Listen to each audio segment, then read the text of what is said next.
If you've watched my videos in the past, you know that I deeply believe in continuous improvement, just making things 1% better each and every week. I've used that when coaching and mentoring people. I've used that when improving the performance of software I've been responsible for. And I've used that to, keep my services up in operations. And it really is my core belief on how to do that. When I talk to people about operations, though, they push back and they say, hey, I don't really have that many problems. Or when I talk about that in operations, though, people say, I don't even know what problems I have. And so how am I supposed to fix them? Or they say, I know I have a lot of problems. Which one should I work on? I have no idea. I have a lot of problems and I can't even collect the data. It takes me hours to do so. How am I supposed to start this process on the weekly cadence you talk about? It's actually a fair point. So at Shoreline recently, we've introduced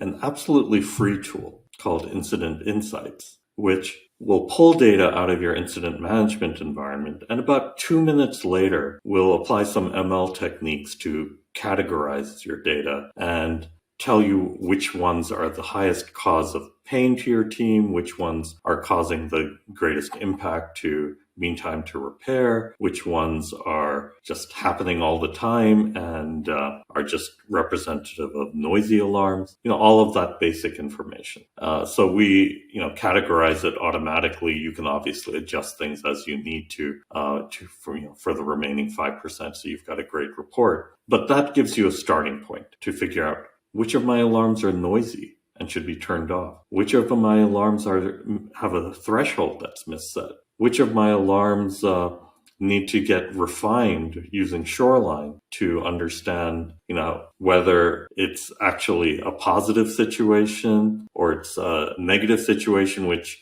can be fixed automatically, or it's a negative situation, which I need someone to go and take a hard look at. So we think that this will help you really introduce the process of continuous improvement to operations. And did I mention it was free? It's free. And in 2 minutes, you can try it and start getting some insights into what's going on in your world.